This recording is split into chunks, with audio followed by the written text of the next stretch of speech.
heard things about them, so I do fully expect a very solid match coming up. Yeah, there's no doubt about that at all. And just like you were saying, it's going to be on Tavares to figure out how to use that Palutena, how to hit that Squirtle consistently. You know, fair back air are still going to work. You won't be able to hit with the rising Nair. You'll have to get the mid hit of it, so that's not as consistent a tool. And on the side of Saloum, it's going to be, you know, avoiding those aerials and punishing with stuff like F-tilt and grab. Oh, he's going to Mario. Okay, it is Mario. Never mind. I saw the Mario bag nice soon, but I did see the Palutena icon as well. But anyways, everything we just said, tossed it out the window. Man. I love talking about Palutena when Mario's on the screen. What the heck? But Squirtle and Mario, honestly, too, I want to say relatively similar characters. I feel like they go for a lot of the same stuff.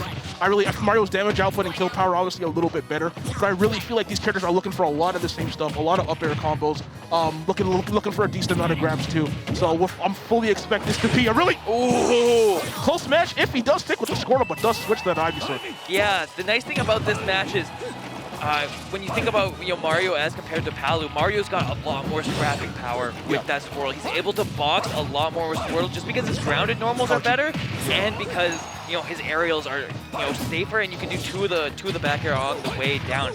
That being said, where you fall off a little bit is Ivysaur and Charizard are more viable against Mario than they are against Palutena. Oh, absolutely, absolutely. And right now, Tavares, that first early stock, only 54% on them. And this Squirtle, I feel like kind of got cooked up in that first stock. Yeah, it did, but we're seeing an answer back right now, using the water gun to push the Mario off stage, forces to jump out, but it's unable to punish on the way down. And now it's time for Tavares to convert this combo. 57%. Can he get more? Oh boy. Okay, using that switch right there. Up B. Nope, no up B coming out. Going for that forward air. Couldn't quite get that stop, but once again, Tavares just cooking Saloum up right now. This Pokemon trainer not doing too much. And we're actually seeing a lot of the time Saloum has the right idea. He's dashing back in the right spot. He's waiting for the landing at the right spot. He's just missing the timing on the punishes a little bit. And Tavares is so willing to press the button. He's just coming out on top. His name is Tavares the Mario. How did we miss that? Like I said, whenever someone has their character how did we miss that, man? In their Twitter bio or their name, be fearful. I mean, both these guys do, apparently. Oh, yeah. Oh, yeah, Saloum does have that PT in the name. Also has one less stock after that back air. Tavares dominating this game number one. Probably want to switch off that Charizard as soon as you can. Yeah, this is bad for this reason in particular. Not getting as big a confirm as he could off that down air, but 24%. These combos, these Mario combos are going to work so well on Charizard. And here we go, this switch, a must in that situation. Ooh, I like that little cape. I like that little cape read right there. Couldn't quite get it, but I love the idea of going for it in that scenario. Again, couldn't get it, but doesn't matter. Still taking a ton of damage, or doing a lot of damage right here. Tavares is to Saloum, and honestly on the verge of a 3-stock. And one of the things we're seeing coming out of Mario right now is his attacks are so fast in the air. He can throw it up air, back air, back air, back air, up air, up air. And so in all of these situations where Saloum is trying to mix up with Pokemon switches, because of Mario's frame data, he's actually able to throw another move and catch the switch. Yeah. Yep, 1000%. We did see a couple of switches, come through for Saloum, use that invincibility to their advantage, but Tavares did not care. Gets that very, very, very dominant 3-stock. And you know what? Looking primed to win this set. Yeah, that game looked clean across the board. Almost no answers. Tavares definitely just dictating the pace, and it's hard to be on the back foot for that long, man. It's really, really hard. It feels like as soon as Saloum fell off that Angel platform, they were in disadvantage for basically all three of their stocks. Never really got the and managed to do 100-something damage, cool. But I feel like it was never really in that game and just was in a constant game of catch-up. Yeah, man. And so what's the answer? What is the answer to this? Pray. You gotta come out on top of these boxing situations, and the biggest thing is you gotta start parrying these Mario aerials. You have to expect Tavares to approach with Fireball Nair. You have to expect him to approach with up air Nair, back air, back air. These are all kind of Mario B&Bs and are what allow him to get his pressure going. Yeah. Because you know they're coming, you can parry them, you can wait for them, and that's when you need to start getting your own pressure going. It's again waiting your turn, like you said before. But you know what? I don't think Tavares wants to even give Saloum a turn. Absolutely crazy kind of combos in that first stock. But you know what? Saloum fighting back right now, keeping this a lot closer than they did in that first game. Nair? Oh, I was looking for the Nair too. It was a good early up B coming out of Tavares, using using the hitbox to get out of that nair pressure, but the idea from Saloum is good, and I'm glad he's willing to go for pressure like that. Yep. Definitely have to do that if you're down this much, especially after getting 3-stock in game 1. Probably see some flood right here. Nope. Okay. Letting Saloum come back, but you know what? Good little up B right there from Saloum to get some get him off the ledge. That's the classic Ivy sword. Absolutely. Mix up there. And that drop down up B? I'm not sure how much Mario can actually do to punish that. There's some characters that can just straight up punish it. There's some that cannot. And the down air comes through Saloum. Learning from the 3-stock, adapting, and coming back way, way stronger. But you know what? This is one up smash away from being tied up. Oh no, or back air. Good DI. That move's bad. Back air? And I mean bad. Bad by the way that it's not very good at killing. It's really good at everything else. There you go. And there we go. Tavares finally putting themselves on the board. Saloum taking what they learned from that 3-stock and applying it here, looking like a brand new player.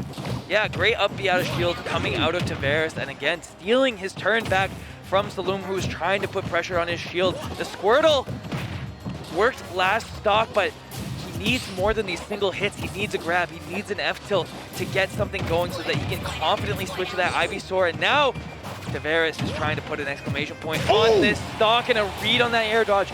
So lucky that that did the sweet spot. Oh my gosh, I was ready to pop off if that got a KO. That was a gorgeous read from Tavares. Like you said, did not get that sweet spot. Fortunately for Saloum, has a little bit of life left here. Back air comes out now, but still on the ledge. This Ivysaur has really struggled to get anything going in either game, and Tavares is going to keep this pressure on.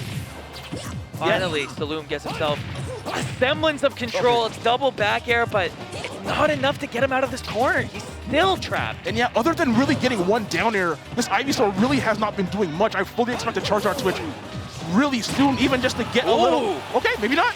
Maybe not. F-smash on the dash in, the fastest nair you've ever seen, and these guys all of a sudden are just scrapping. Yep, maybe I spoke a little bit too early about this Ivysaur. How do you not change to Charizard here? I'm questioning it too. Hey, you know what? You know what? I'll give it up. I'll give it up. Apparently that's why. You know, personally I would switch to Charizard, but now that you have Mario at 0%, there's some big Ivy combos that you can start getting if you get a grab. You could do the nair up air, stuff like that. So I think he's betting on getting some of these combos going, but he needs to find that opening first. Yeah. And you know what? Tavares right now is struggling to take this stock. I would assume we're gonna start looking for an up smash. There it is. Up smash right there. Couldn't quite get that shield. Back air. I think that might have been sour. There we go. Oh, that one was definitely wait sweet. For the mix up. Going a little bit above the ledge with that Ivysaur up B allows Tavares the punish, and 63% is very doable on a comeback for Mario. Yeah. Okay. Grab right here. Gonna see some Mario combos coming through. Here we go. Oh, this no. could be that. Oh, I thought they were gonna extend that and go into that up B, but just opting to get that safe damage and land. Oh, and no tech. This could be it. No, oh, no, just missing the kill window. Unfortunate for Saloum. He's going to have to play a little bit longer. Tavares, a second lease on life. Can this Ivysaur get the job done? Or will Tavares be able to secure this game too? Forward throw, forward air. Nope. Fireball. Again, I kind of expect the Charizard to come out soon. Ledge pressure right now so good on the side of Tavares, but a grab might be just down what air? The doctor ordered. The down air is not going to hit, and the ledge pressure, Tavares just not committing on his way out. Yeah. Up smash. Oh, okay. Both of them looking for that kill option. There it is. Do it. That will do it. Saloum, a lot of fans in the crowd.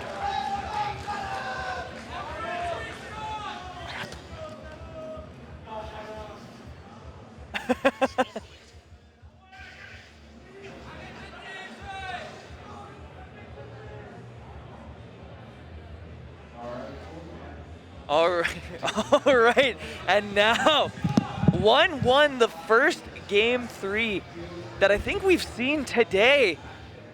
Saloum, a lot of supporters in the crowd, and after getting 3-stocked on game 1, absolutely an insane comeback. The pressure, the ability to just come back from that sort of deficit, to put it behind you and just say, all right, that game, that 3-stock, that's a fluke. I know I'm better than that. I know I have more than that, and I'm going to put this on my back and keep this going. A game 3 is not what I expected to see after that game 1. And you know we're not switching characters. These guys got characters in the bio. These guys are specialists. Tavares, the Mario, Saloum PT. It's in the ads, it's in the name, and it's in the game right now. Mario versus Pokemon Trainer, and we're seeing Kalos, an interesting pick. And this is Tavares' counter pick, so we're probably gonna see less kills off the top. Just due to those platforms, it's a little harder to get the Mario kills off the top. On Kalos, the percentages are a little tighter. That being said, you know, it applies to Squirtle as well. The jab block's not going to kill it as early. The Charizard up smash is not going to kill it as early, but it's a weird counter pick to say the least. It's not what I would have chose as a Mario main. But, you know, Tavares is here for a reason. He's going to make whatever stage he wants work. And honestly, comfort picks are better than, you know, just strategical picks across the board. Sometimes someone just really enjoys a stage, enjoys what the stage offers them. It complements their playstyle a little more, and that can mean way more than just technically what the stage means for you. And he's gonna have no regrab invincibility, and Tavares waiting patiently for that down smash to come out, or for that ledge regrab to come out, and Saloum finds himself at an early deficit. Tavares looking to recreate that game one. All right, the Charizard switch comes out. We're seeing Saloum use that switch as a pseudo air dodge. It does have the frame one invulnerability. The problem is Mario is able to throw out so many moves. He's able to be so confident in catching that switch that it's challenging to throw it out. It's a risk to throw it out every single time, and we're seeing now the stock lead is growing, but the hitbox on that waterfall so big. All right, Ivysaur back in the game, and the Ivysaur hasn't necessarily been working as well as we had hoped it'd be. It's had a little bit of ledge pressure, a little bit of success off the side of the stage, but you want to see a little bit more. All right. Yep, there we go. The pressure from Mario now. Tavares. Absolutely. Here we go, that back throw. Oh no, once for that grab, definitely wanted to get that back throw right there to try and close out this stock. Couldn't quite get it just yet. Okay, good switch to Charizard. We're probably gonna start to see the KO moves coming through. Back air. Oh my God. He had the back air right there, but didn't opt for it. And jump air dodge into just roll behind Saloum. Getting a little bit nervous when you're behind by this much. You need to make something happen, and the Charizard's been a little bit rare out of this guy, opting for Squirtle and Ivysaur the majority of the time. This Charizard needs to take this stock, and he needs to take it now. And it mean you questioned in that second game why they weren't switching to Charizard when you can do stuff like that basically for free. Absolutely, that up B out of shield. Honestly, even that up B in neutral is so strong. Yep. Okay, 164% on the Charizard. Yep, and there's the back air. And you know what? Tavares one stock away from moving on in this pools match. But you know what? With Squirtle able to do stuff like this, you are never out of a match just yet. And he actually spends his jump early, but Saloum unable to capitalize on that kind of overextension from Tavares. And now Tavares is going to push this all the way. These easy bake Mario combos taking Saloum all the way to 70%. And what's this option here? Ivysaur switch. Okay, probably gonna try and get Tavares off stage and get a downer. Oh, just like that one. Good early recovery there from Tavares. Knew that downer was coming. Oh. Actually had the up air there, opts for a forward air. Instead, thought Tavares was gonna, you know, fall down a little bit faster, but wise to that option, Tavares is now continuing the pressure at the ledge, and unfortunately for Saloum, he has not been able to get anything going past a couple of hits here and there. And I really feel like we're seeing flashes from Saloum, but just unable to really put it all together consistently. And Tavares, on the other hand, is taking every single hit that he can get and basically pushing it to its absolute maximum. Almost like right there, I thought we were gonna see a jab block, but good, get up attack, this should be back throw. Nope, okay, not quite enough to get that KO just yet. All right, the Charizard at the ledge is a scary spot to D, and forward throw will do it. He's gonna risk the Squirtle here. I don't know about this risk. Honestly, sticking with Charizard might have been a good option just to try to get an early KO, especially when you're down by this much. Especially having that extra weight is gonna make survivability a little bit easier. Reverse nair? Okay, not quite enough. And 160%. There it is. We saw, and this is why I said we switched to the Charizard, or just stay with the Charizard. He went through 3 switches and putting himself in kind of disadvantageous spot, only to go back to the Charizard eventually, and Tavares is able to close that one out. Shout out to Tavares, valiant effort there. from Saloum. I really think that last stock he should have just stuck with Charizard when you're down by that much. Honestly, just going for those early KOs is probably your most optimal strategy, whether that's a random side B. Honestly, maybe you start fishing for forward smashes or something like that. Like you said, switch through all Pokemon again just to end up back on Charizard. Ended up getting punished with both Ivysaur and Squirtle because of it. And ended up losing in the end. But you know what? Once again, good effort from both of those players. But Tavares moving on with that very, very good Mario. I liked a lot of the conversions that we were seeing from Tavares there. Yeah, man. It's one of the nice things about Mario is when you get that grab, when you get that nair, when you get that up air, the conversions, they're all there. You're going to have that consistent damage output. And so then, if you're confident that you have that, what do you need to worry about next? It's about getting the kill.